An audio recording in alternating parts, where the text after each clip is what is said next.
Hello बच्चों। तो कैसे हैं आप सब? हम तो एकदम ठीक, मस्त और बिंदास हैं। और आज के सेशन में जो बेसिक मैथ होती है काइनेमेटिक्स के लिए, शुद्ध गति या कहें सरल रेखा में गति के लिए, आ, वो लेकर आए हैं टॉपिक। तो आज देखेंगे हम लोग।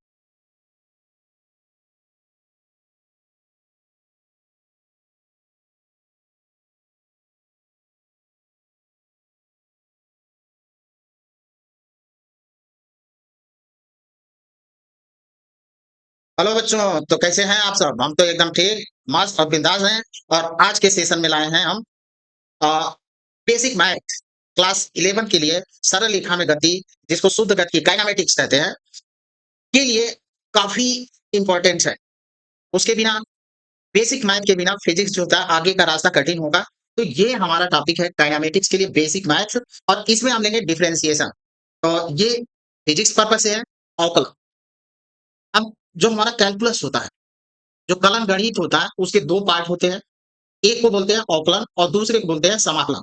कलन में राशियों में परिवर्तन जो होता है, उसका स्टडी किया जाता है। अगर किसी राशि में कोई परिवर्तन हो रहा है तो उसका स्टडी किया जाएगा।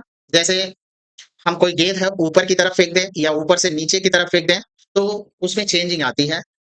वेलोसिटी हो, एक्सेलरेशन हो, इन सब में परिवर्तन होता है। इन परिवर्तनों का अध्ययन जो होता है कलन गणित में किया जाता है। इसका एक पार्ट अवकलन और दूसरा पार्ट समाकलन है। तो हम अवकलन लेंगे पहले पार्ट को। और यहाँ पे दो वैज्ञानिक हैं। एक है इसाक न्यूटन और दूसरे हैं गॉटफ्राइड विल्हम लेबनिज। न्यूटन और लेबनिज ने कलन गणित की शुरुआत की थी। और इनके पास एक समस्या थी। जैसे कोई छेदक रेखा होती है, तो उसकी हम प्रवणता ज्ञात कर सकते हैं, स्लोप फाइंड कर सकते हैं। लेकिन जो लेबनीज थे, वो चाहते थे कि अगर कोई स्पर्श रेखा है, किसी कण को एक बिंदु पर टच कर रही है, तो उसका हम प्रवणता कैसे ज्ञात करेंगे। और जो इसाक न्यूटन थे, वो एवरेज वेलोसिटी के लिए वेलोसिटी पर वर्क कर रहे थे। और जब इन लोगों का रिजल्ट निकला, वो लगभग सिमिलर निकला। तो कलन गणित की शुरुआत इन्हीं से मानी जाती है, इसाक न्यूटन और गॉटफ्राइड विल्हम लेबनिज। तो हम इनकी हिस्ट्री पर ना जाएं, बस इतना देख लिए। आगे आते हैं हम लोग। स्लोप का कॉन्सेप्ट देखते हैं कि प्रवणता क्या होता है। अब मान लेते हैं कि हमारे पास एक्स और वाई एक्सिस है। और एक जो होता है फंक्शन है Y equal to F X, सरल रेखा का। तो ये फंक्शन है Y equal to F X, इसका हमने ग्राफ खींचा तो हमको स्ट्रेट लाइन मिला। अब इस स्ट्रेट लाइन पर हम दो पॉइंट ले लेते हैं। एक पॉइंट हम लेते हैं पी और दूसरा पॉइंट लेते हैं क्यू। तो एक पॉइंट पी हो गया और दूसरा पॉइंट हो गया क्यू। अब मान लेते हैं कि P point x equal to a पर और Q point x equal to b पर है। तो अब पी का जो कोऑर्डिनेट होगा, वो कैसे लिखा जाएगा? कोऑर्डिनेट लिखने के जो हम लोग के तरीके थे, वो हम लोग कैसे लिखते थे? यहाँ पे देखते हैं कोऑर्डिनेट हम लोग लिखेंगे कैसे। तो कोऑर्डिनेट लिखने का तरीका था कि एक्स कामा वाई, ये कोऑर्डिनेट लिखा जाता है। और जो हम लोगों ने फंक्शन लिया Y equal to F of X, ये फंक्शन है। अब एक्स इक्वल टू ये, तो एक्स इक्वल टू ये रखेंगे, तो वाई की जो वैल्यू मिलेगी वो क्या मिलेगी? F of A. X equal to B रखेंगे तो वाई की जो वैल्यू मिलेगी एफ ऑफ बी। यानी एक्स की वैल्यू ए, तो वाई की वैल्यू क्या है? F A. तो ये तो कोऑर्डिनेट ये हो गया।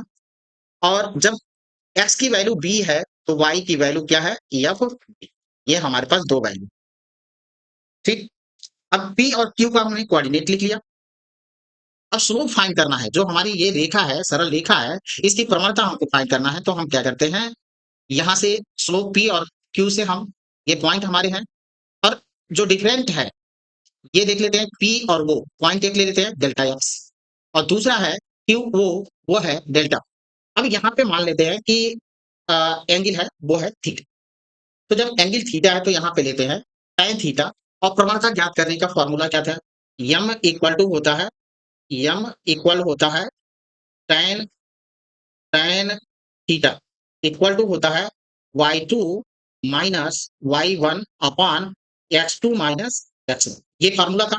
उसी फार्मूले को इस्तेमाल tan theta M Q O upon P O y2 minus y1 upon x2 minus x1। अब इस पॉइंट को x1 y1 मान लें और इसको हम मान लेते हैं x2 y2।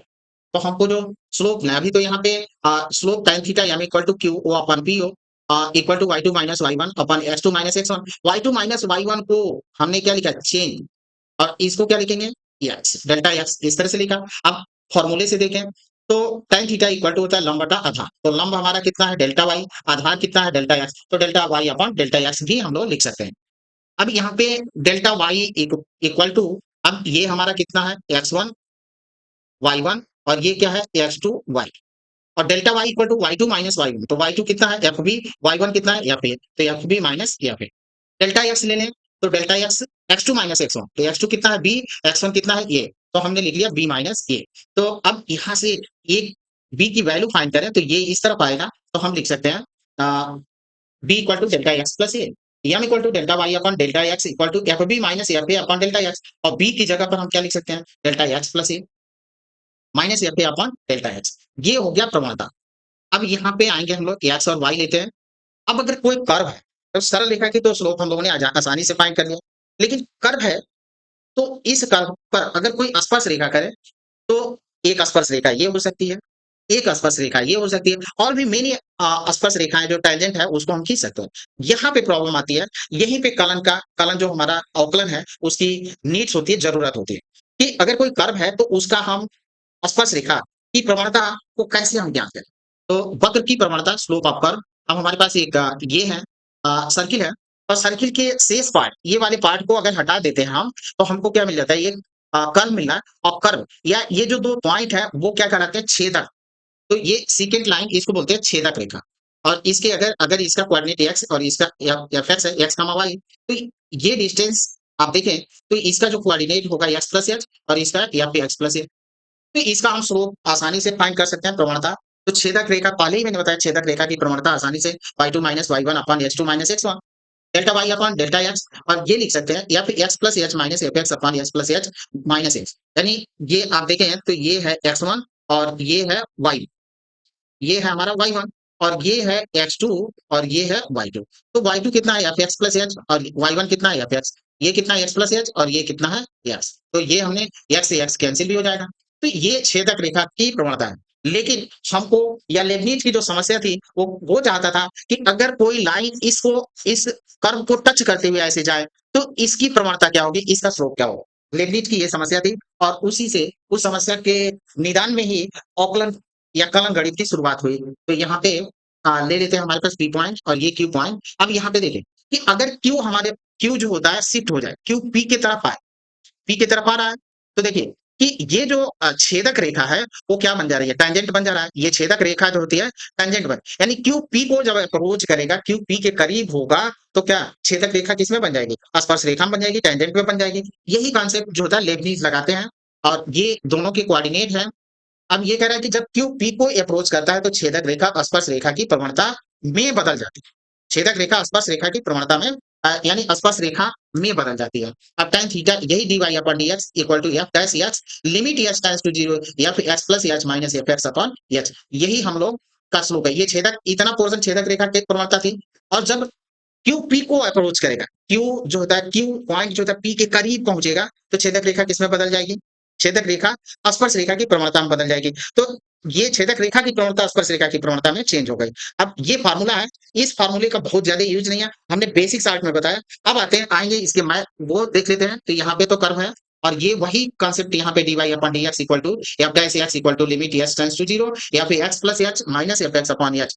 ये लेबनीज का जो होता है कि कॉन्सेप्ट था, और उन्होंने स्पर्श रेखा की प्रवणता के रूप में इसको डिफाइन किया। यानी स्पर्श रेखा की प्रवणता होती है dy upon dx equal to f dash x equal to limit h tends to 0 या फिर x plus h minus f x upon h। अब ये एक फार्मूला हो गया। अब इसी फार्मूले का हम लोग यहाँ इस्तेमाल करेंगे, और इस्तेमाल करके ये डिराइव किए जाते हैं फार्मूला सूत्र जितने भी हैं, लेकिन हम लोग लर्न करेंगे d by D x x power N equal to n x power N minus one. D by D x कोई कांस्टेंट फलन है तो उसका अवकलन 0 होता है। D by D x e power x का अवकलन ई पावर एक्स होता है। D by D x a power x का अवकलन होता है a power x log a base e. D by D x log x base e का अवकलन होता है 1/x। D by D x log x base a का अवकलन होता है 1/x लॉग ए बेस ई। फिर एक अब यहाँ पे कुछ क्वेश्चन करेंगे, और क्वेश्चन करके कि जो फॉर्मूले हम लोगों ने देखे हैं उसको हम क्वेश्चन में कैसे अप्लाई करते हैं वो देखना है। तो यहाँ पे हमारे पास y equal to x power 7 एक फलन है। अब यहाँ पे अवकलन करेंगे, तो अवकलन करेंगे तो हम दोनों तरफ D by D x D over D x को क्या करेंगे, मल्टीप्लाई कर देंगे। तो यहाँ पे हम D Y upon D x, D upon D x, x power 7। और जो बेसिक मैथ में हम लोगों ने देखा कि यहाँ पे जो बेसिक डिफरेंशिएशन है डी ओवर डी एक्स और X power N equal to कितना मिला था, N x power N minus one. तो ये सेवन आगे आ जाएगा और उसमें से एक पावर कम हो, D by D x operator बोलता है, तो ये ऑपरेट कर दिया और खुद खत्म हो जाएगा। तो ये सेवन आगे आया और उसमें सेवन से एक पावर कम, सेवन माइनस वन सिक्स हो गया, ये निकल गया, ये डिफरेंशिएशन हो गया।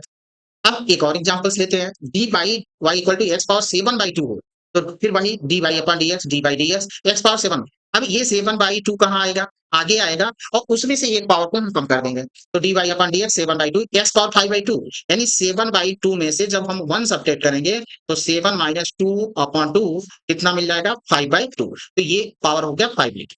अब यहीं पे आते हैं, एक और एग्जांपल्स लेते हैं, d y equal to x power 1/2, या इसी को हम ऐसे भी लिख सकते हैं, y equal to root x, x power 1/2 को रूट एक्स से लिखा जाता है, तो यहाँ से हम D Y upon D x equal to d by D x, x power 1/2। अब 1/2 कहाँ आएगा आगे और उसमें से एक पावर कम हो जाएगा, तो 1/2 एक्स पावर 1/2 माइनस वन, और 1/2 में से माइनस वन आप करेंगे तो कितना होगा, 1 माइनस 2 अपॉन 2, तो माइनस 1/2 ये मिलेगा। इसको हम ऐसे लिख सकते हैं, 1/2 एक्स पावर माइनस 1 अपॉन 2, और ये माइनस वाला टर्म है तो उसको हम नीचे ले आ सकते हैं, यानी एक्स पावर माइनस 1/2 को हम लिख सकते हैं 1 अपॉन एक्स पावर 1/2, और इसी को हम क्या लिख सकते हैं, रूट एक्स। तो ये रूट एक्स का डिफरेंशिएशन आप फार्मूले के रूप में भी याद कर सकते हैं, D by D x root x equal to 1 upon 2 root x, ये फार्मूले के रूप में इसको इस्तेमाल किया जाएगा। तो ये एक फार्मूला हो गया, d by D x root x equal to 1 upon 2 root x. एक और एग्जांपल्स लेते हैं, y equal to x cube plus log base log x base e plus e power x, फिर वही डी यहाँ पे डिफरेंशिएट करेंगे तो अवकलन कर रहे हैं, तो D Y upon D x, D by D x x power 3 plus d by D x log x base e plus d by D x e power x. अब यहाँ पे कौन सा फार्मूला लगेगा, एक्स पावर एन, यहाँ पे लाग x base e का फार्मूला, और यहाँ पे exponential formula d by D x e power x का लगेगा, तो D Y upon D x equal to 3x square plus 1 upon x plus e power x, ये इसका डेरिवेटिव हो जाएगा। अब आते हैं हम लोग त्रिकोणमिति फलनों का अवकलन, जितने भी होते हैं वो सूत्र लिख लेते हैं यहाँ पे, तो d upon D x sine x का होता है cos x, D by D x cos x का होता है माइनस साइन एक्स, यहाँ पे माइनस रहेगा, minus sine x, D by D x sine x का होता है sec square x, D by D x cot x का होता है minus cosec square x, D by D x sec x का होता है sec x sine x, d by by D cosec x एक्स का होता है minus cosec x cot x. ये हमारे ट्रीगो फंक्शन है जो 6, उनका डिफरेंशिएशन है।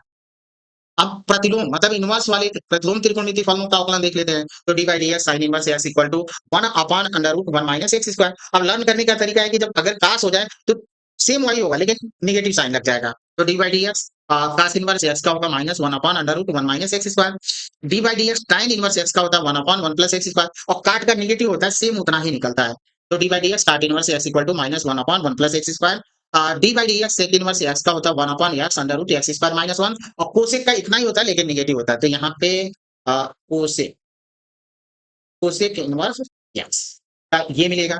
तो अब कुछ और एग्जांपल्स हम लोग कर लेते हैं, तो y equal to x cube plus log x base e power x sine x plus tan inverse x plus sec 1, यानी इसमें त्रिकोणमिति फलन भी आ गया, प्रतिलोम त्रिकोणमिति फलन भी आ गया, अचर पद भी आ गया, और जो हमारे चर वाले पद हैं वो भी आ गए। अब यहाँ पे डिफरेंशिएट करेंगे तो डी बाई डी एक्स सब में लगाते चले जाएंगे, सब में लगा दिया डी बाई डी एक्स। अब जो फार्मूला हम लोगों ने पढ़ा सबको अप्लाई करना है यहाँ पे, तो देखिए यहाँ पे एक्स पावर एन का फार्मूला लग जाएगा, ये सीधे सीधे हम लोग पढ़ चुके कि ये 1/x होता है, ई पावर एक्स का ई पावर एक्स, साइन का हम लोग पढ़ लिए काश एक्स, साइन इनवर्स का पढ़ लिए कि 1 अपॉन 1 प्लस एक्स, और ये कांस्टेंट फलन है तो कांस्टेंट फलन का अवकलन क्या होता है, 0, तो ये दे देगा 0।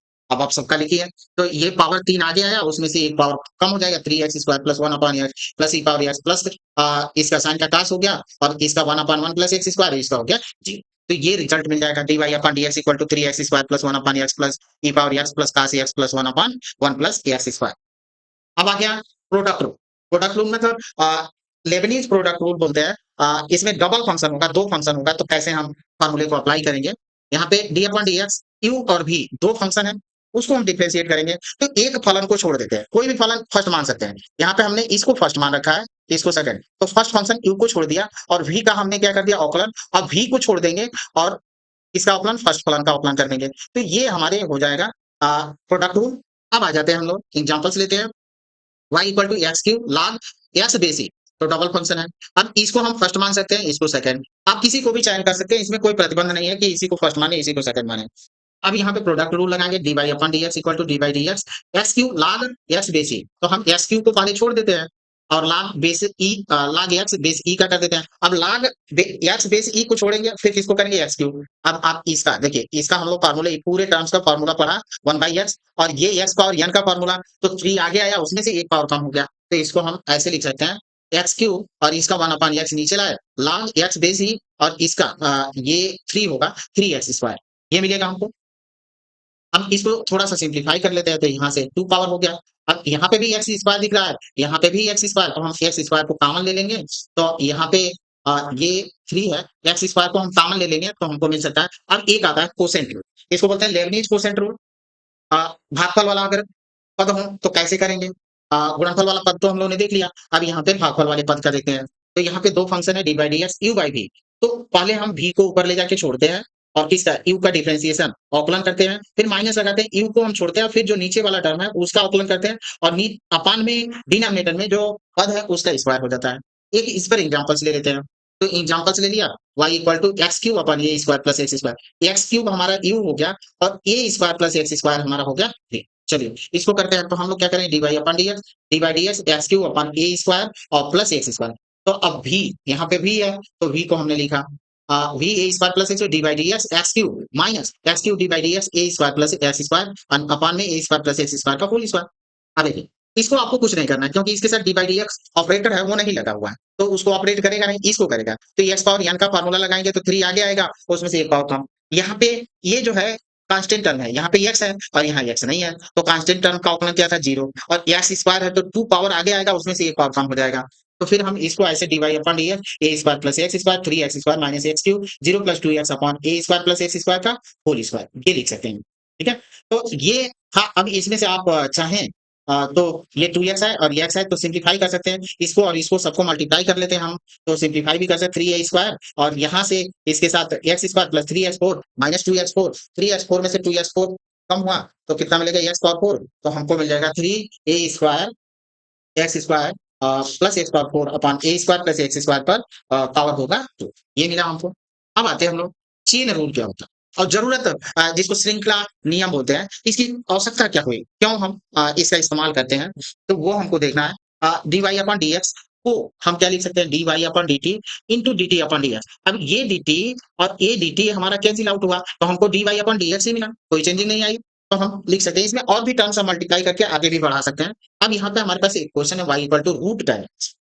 तो देखिए कि अभी तक जितने भी हम लोग फार्मूला पढ़े, रूट एक्स का मैंने बता दिया था, रूट एक्स का इसीलिए मैंने बताया था, लेकिन रूट एक्स था, रूट tan नहीं था, रूट tan नहीं था, तो हम क्या करेंगे? यहाँ पे tan को समथिंग मानेंगे कुछ, तो d by D x root tan x। अब tan x को हम कुछ मान लेते हैं t, तो यहाँ पे t equal to tan x मान लिया। अब आप आइए d Y upon D x D upon D x root t. अब यहाँ पे x दिख रहा है, यहाँ पे t दिख रहा है, जबकि दोनों सेम होने चाहिए, तभी हम अवकलन कर पाएंगे, नहीं तो अदरवाइज अवकलन नहीं कर पाएंगे। तो हम बना लेते हैं, यहीं पे चेन रूल लगाना है हमको, तो D Y upon D x D by d t root t d t by D x. अब ये डी टी से ये डी टी कैंसिल हो जाएगा, तो डी बाई डी एक्स ही तो बचा रहा, कोई चेंजिंग नहीं आई। तो और ये अब डी इतना टर्म्स का पहले बताए फार्मूले के रूप में, d by D x root x का कितना? 1/2 रूट एक्स। तो इसको हम क्या लिख सकते हैं? D Y upon D x 1/2 root t d t upon D x. अब टी की वैल्यू रख देते हैं, तो टी की वैल्यू रख देंगे 1/2 root tan x d upon D x. यहाँ पे भी टी है, यहाँ पे भी टी है, तो इस टी की भी वैल्यू रखेंगे, तो ये टी को tan यहाँ लिखे चाहे यहाँ लिखे, बात एक ही है। तो अब tan का हमको कर देना है, तो ये वाला टर्म हमारा हो गया, तो इसको हम लोग finally d Y upon D x sec square x upon 2 root tan x, ये हमारा फाइनल रिजल्ट हो गया। अब आते हैं हम लोग d Y upon D x d, ये तो लिख लिए डी। हाँ, एक डायरेक्ट मेथड भी होता है। डायरेक्ट मेथड ये होता है कि जो एक्स्ट्रा टर्म है, जैसे यहाँ पे रूट एक्स का फॉर्मूला तो हम लोग पढ़ लिए थे, रूट एक्स का फॉर्मूला पढ़े थे, तो इसको हम अपने माइंड में ये माने कि ये रूट एक्स ही है, अपने माइंड में ये सेट कर ले कि ये रूट एक्स है। तो रूट एक्स का क्या होता है यार, बताओ? 1/2 रूट एक्स, तो 1/2 रूट एक्स लिख दिए। अब ये लिख रहा है, और जिसको अपने माइंड में सेट किया कि हाँ ये एक्स है, टाइम नहीं है, तो जिसको माइंड में माने हो उसको एक बार अगेन कर दो, तो एक बार अगेन कर देंगे, तो यहाँ पे एक बार अगेन डिफरेंशिएट कर दिया, तो अब इसका सेट स्क्वायर, तो हमको सेम। तो ये 60 तरीका है, ट्रिक है, आकलन करने का एक शार्ट मेथड है। ये लंबा प्रोसेस है, ये शार्ट मेथड है, तो शार्ट मेथड से भी हम लोग कर सकते हैं। अब आइए, उचिष्ट और निम्निष्ट क्या होता है? कोई फलन कब उचिष्ट होता है और कब निम्निष्ट होता है? तो उचिष्ट और निम्निष्ट का यहाँ पे कांसेप्ट देख लेते हैं कि एक ग्राफ लेते हैं और इस ग्राफ में आपको ये देखना है।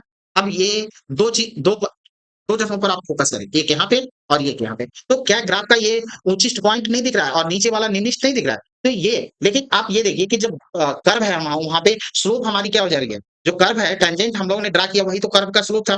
तो जो प्रवणता है वो क्या हो रही है? 0 हो रही है। यानी मैक्सिमा के लिए भी, उचिष्ट के लिए भी dy अपन dx का मान 0 और जो निम्निष्ठ होता है उसके लिए भी dy अपन dx का मान 0 के बराबर होता है। तो ये करने का एक रास्ता देगा, जरिया देगा कि उचिष्ट और निम्निष्ठ फलन कब होते हैं और उसको फाइंड कैसे करते हैं। फिजिक्स में इसका भी काफ़ी इस्तेमाल किया जाता है। तो यहाँ पे D2 अब देखें कि चेक करेंगे कैसे? चेक करने का तरीका ये है कि आप d2y अपॉन d2 मतलब जो फलन है हमारा उसको एक बार अगेन अवकलन कर देंगे, एक बार और करेंगे और करने के बाद जो dy अपॉन dx बराबर 0 पर dy अपॉन dx बराबर 0 पर जो पॉइंट मिला है उस पर चेक करेंगे। अगर d2y अपॉन dx स्क्वायर की वैल्यू क्या आ जा रही है? पॉजिटिव, तो वो फलन जो होगा निम्निष्ठ होगा। तो वो फलन जो होगा वो क्या होगा? निम्निष्ठ होगा। अगर d2y अपॉन dx स्क्वायर की वैल्यू उस पॉइंट पर नेगेटिव आ जाती है तो फलन हमारा उचिष्ट हो, मैक्सिमम। तो ये चीज़ें, ये इसको बोलते हैं निम्निष्ठ और इसको बोलते हैं उचिष्ट। अब आइए एक एग्जांपल्स लेते हैं और उस एग्जांपल से इसका मीनिंग समझाते हैं आपको। तो y equal to x cube minus 3x plus 2 हमारे पास एक फलन है। फर्स्ट ऑफ ऑल कि हम लोगों ने देखा कि उचिष्ट हो चाहे निम्निष्ठ हो, dy अपॉन dx की वैल्यू क्या हो जा रही है? 0 हो जा। ये हमारा फंक्शन है, इसको हम नाम दे देंगे कोई। अब x cube minus 3x plus 2 अब डिफरेंशिएट करते हैं dy अपॉन dx निकालते हैं। तो dy dx x cube minus 3 dy dx x plus dy dx 2। अब ये तो कांस्टेंट टर्म है, तो इसका हमको क्या मिल गया? 0। D by D x x cube का कितना हो जाएगा? 3x square. तो D y upon d x 3x square minus और x का क्या मिल जाएगा? 1। तो 3x स्क्वायर माइनस 3। अब उचिष्ट और निम्निष्ठ हम लोगों ने देखा था कि कुछ ग्राफ हमारा ऐसे था, इस तरह से था। तो यहाँ पे उचिष्ट है, तो उचिष्ट पर भी जो स्लोप है d y upon d x tangent है वो 0 और जहाँ पे निम्निष्ठ है वहां पे भी स्लोप क्या हो रहा है? 0 ही हो रहा है दोनों जगहों पर। तो उचिष्ट और निम्निष्ठ के लिए हम dy अपॉन dx की वैल्यू किसके बराबर रखेंगे? 0 के। तो dy upon dx equal to 0 और मैक्सिमम मिनिमम किसके लिए? उचिष्ट और निम्निष्ठ के लिए। अब 3x square minus 3 equal to कितना हो गया? 0। तो 3 को कॉमन ले लेंगे, x square minus 1 equal to 0। तो x बराबर क्या मिलेगा? x बराबर प्लस माइनस 1। यानी जो हमको x का मान मिला प्लस 1 माइनस। अब इस फलन को ये जो है हमारा इसका अगेन कर देंगे, एक बार और करते हैं, ठीक है? और तब जो होता है हम लोग निकालते हैं। तो आइए d2y अपन dx स्क्वायर कितना हम लोग का मिला था वो देख लीजिए। ये मिला था 3x square minus 3। 3x square minus 3। तो इसको हम कैसे करेंगे वो हम आपको समझा देते हैं। तो 3x माइनस 3 को कैसे निकालेंगे? तो ये हम लोग को मिल गया dy upon dx equal to 3x square minus 3। अब इसका अगेन डिफरेंशिएशन का मतलब dy dx dy upon dx equal to 3 constant है, इसको हम बाहर ले लेंगे d by D x x square minus d by D x और ये क्या है? एक्स। अब ये डी, अब इतने टर्म को लिखने का तरीका ये है कि इसको लिखा जाता है d two y upon D x square, इतने टर्म को तो यहाँ पे डायरेक्ट लिख दिए। अब इस तरफ आएंगे, 3 तो हमारा आगे है, एक्स स्क्वायर यानी 2 आगे आएगा उसमें से एक कम हो जाएगा तब 2x और ये कांस्टेंट टर्म है तो इसका क्या हो गया? 0 ऐसा 3 है यहाँ पे 3 है, कांस्टेंट टर्म ही है तो कांस्टेंट टर्म का डिफरेंशिएशन होता है 0। तो ये कितना मिल गया? 6x। अब x बराबर 1 पर x बराबर माइनस 1 पर हम इसका साइन चेक करेंगे। अगर पॉजिटिव आया और नेगेटिव आया तो दोनों कंडीशन हम देख लिए, कम मैक्सिमा होगा कम मिनिमा होगा। x बराबर 1 रखने पर तो d2y upon dx square equal to 6 plus है। तो x बराबर 1 पर फलन हमारा निम्निष्ठ होगा। x बराबर 1 पर प्लस 1 पर फलन हमारा क्या होगा? निम्निष्ठ होगा। अब निम्निष्ठ मान ज्ञात करके भी आपको दिखाएं। अब निम्निष्ठ मान भी, तो निम्निष्ठ मान कितना? जो फलन था हमारा y equal to x cube minus 3x plus 2। अब इसमें 1 रख दीजिए आप। तो 1 का क्यूब माइनस 3 इंटू 1 प्लस 2। 1 का क्यूब कितना आ गया? 1 माइनस 3 प्लस 2 2 प्लस 1 3 3 माइनस 3 जी। ये निम्निष्ठ दिख रहा था। अब उचिष्ठ हमको फाइंड करना। तो आइए उचिष्ठ लेते हैं। x बराबर माइनस 1 पर आते हैं। तो x बराबर माइनस 1 रखने पर तो d2y/dx इक्वल टू 6x है, तो 6 इंटू -1 बराबर -6, तो ये हो गया नेगेटिव। और जब नेगेटिव होता है तो फलन क्या होता है? उचिष्ट होता है। तो x बराबर -1 पर फलन क्या होगा? उचिष्ट होगा। अब उचिष्ट मान आपको ज्ञात करना है, तो उचिष्ट मान x³ - 3x + 2, ये फलन था y, y equal to x³ - 3x + 2। अब x की जो वैल्यू है -1, हम क्या करेंगे? पुट कर देंगे। तो -1 का क्यूब -3 इंटू -1 + 2। अब ये माइनस और ये माइनस क्या हो गया? प्लस। -1 का क्यूब कितना होगा? -1, तो -1 -1 plus 3 plus 2, 3 plus 2 5, -1 plus 5 equal to कितना मिल गया? 4। यानी देखिए मैक्सिमम है कि नहीं? मिनिमम वैल्यू 0, मैक्सिमम वैल्यू कितनी आई? 4। तो ये था हमारा क्या कहते हैं बेसिक मैथ क्लास 11 के लिए। Thank you.